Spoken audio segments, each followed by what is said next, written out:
और तेजस्वी यादव जी को तो कुछ जानकारी नहीं है, विज्ञान की जानकारी तो बहुत दूर। तेजस्वी यादव तो 9वीं पास है, फेल हैं, मैं उस पर टिप्पणी नहीं करना चाहता हूं। बहुत लोग उन्हें 9वीं फेल कहते हैं, बहुत लोग उन्हें 9वीं पास कहते हैं, मैट्रिक पास तो नहीं है। और राज्य की 13 करोड़ जनता कल उनके भाषण से इतना जरूर जान चुकी है कि एक अति पिछड़े के बेटे के, एक गरीब के बेटे को वे मंच से अपमानित करने का काम किए हैं।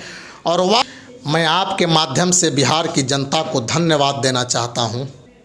पूरे महागठबंधन की ताकत कल से 20,000 से 25,000 महागठबंधन के सभी नेता उस मंच पर मौजूद थे और उस गांधी मैदान में जनता की संख्या 20 से 25,000।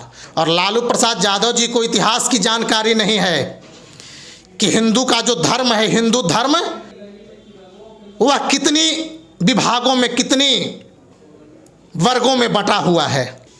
देश के यशस्वी प्रधानमंत्री आदरणीय नरेंद्र मोदी जी को लालू प्रसाद यादव जी और इंडी गठबंधन के नेताओं से सर्टिफिकेट लेने की आवश्यकता नहीं है।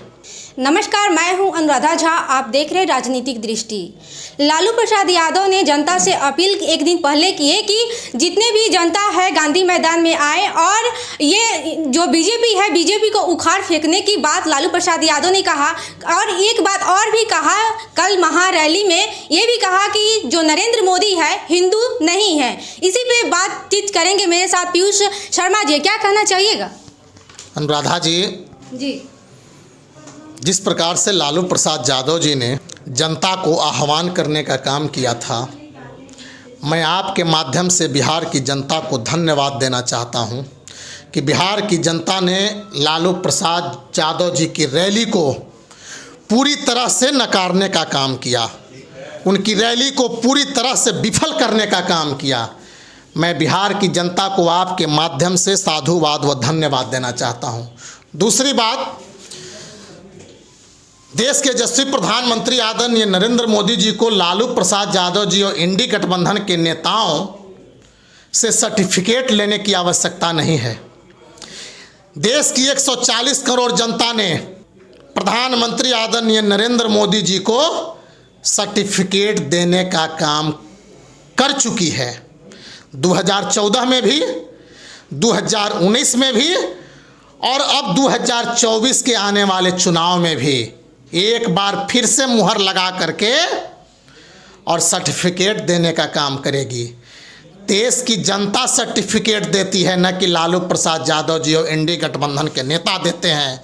और लालू प्रसाद यादव जी को इतिहास की जानकारी नहीं है कि हिंदू का जो धर्म है, हिंदू धर्म, वह कितनी विभागों में, कितनी वर्गों में बटा हुआ है। आप कर्नाटक के लियाकत की बात करें, कर्नाटक में एक लियाकत समुदाय है। लालू प्रसाद यादव जी राजनेता हैं, उनको इन सब बातों की भी जानकारी होनी चाहिए।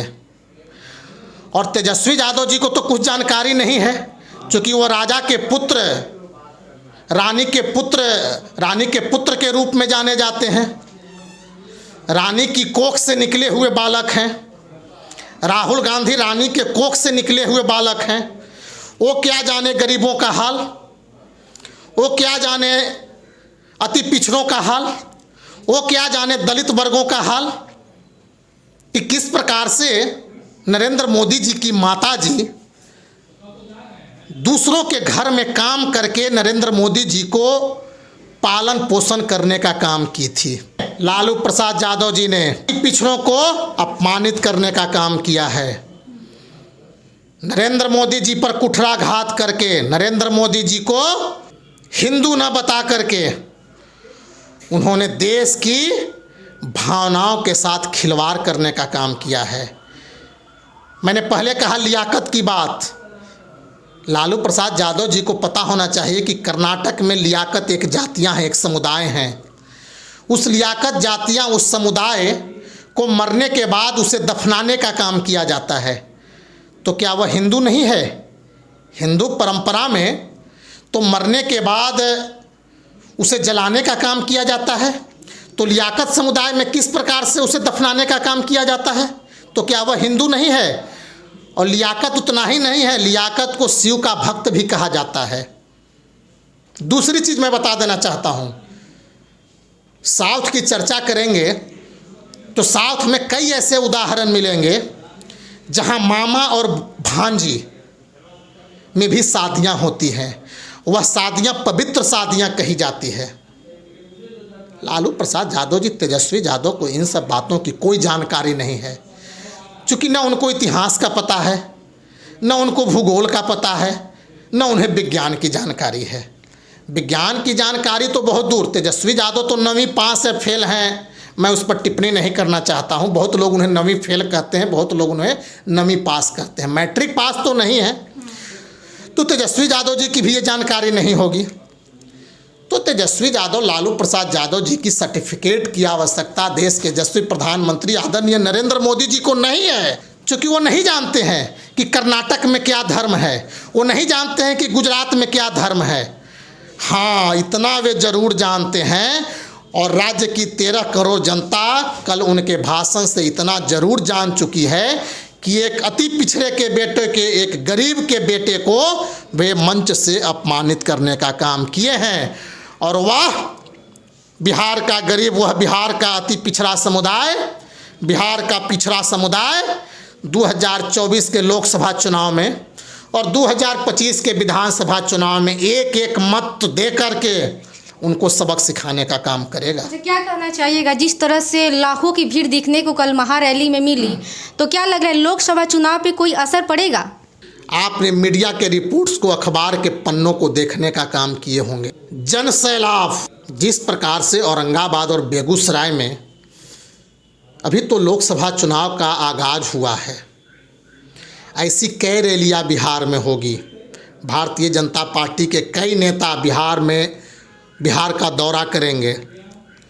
और तेजस्वी प्रसाद, लालू प्रसाद यादव जी 2017 में भी लालू प्रसाद यादव जी इससे बड़ी रैली करने का काम किए थे, और उस रैली का नाम था भाजपा भगाओ देश बचाओ रैली। और 2019 का लोकसभा चुनाव हुआ, 17 के बाद 19 का लोकसभा चुनाव हुआ।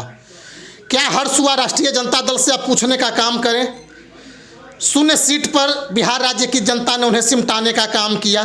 तो रैली में भीड़ जुटाने से रैली वोट का पैमाना नहीं हो सकता है।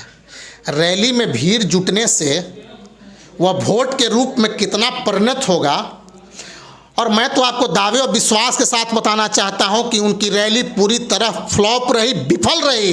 बिहार की 13 करोड़ जनता ने उनकी रैली को नकारने का काम किया। बिहार की जनता को मैं आपके माध्यम से साधुवाद व धन्यवाद देना चाहता हूं। किस सफलता की वो बात करते हैं? वे तो दावा करते थे 25 लाख 30 लाख रैली में भीड़ जुटाने की, 10 से 20 हज़ार में वे सिमट गए। किस भीड़ की बात करते हैं वो? पूरे महागठबंधन की ताकत कल से 20,000 से 25,000, महागठबंधन के सभी नेता उस मंच पर मौजूद थे, और उस गांधी मैदान में जनता की संख्या 20 से 25,000, और वह भी जनता लालू प्रसाद यादव, तेजस्वी यादव की बातों को सुन करके और देख करके समझने का काम किया कि यहाँ परिवारवाद और वंशवाद से लालू प्रसाद यादव कभी बाहर नहीं निकल सकता है। हमारा सम्मान, हमारी प्रतिष्ठा भारतीय जनता पार्टी में ही। तो आपने सुना कि पीयूष शर्मा जी ने क्या कुछ कहे हैं। आपका क्या राय है इस वीडियो को लेकर? आप अपनी प्रतिक्रिया कमेंट बॉक्स में दीजिएगा। ऐसे तमाम खबर से जुड़े रहे मेरे साथ। बहुत बहुत धन्यवाद।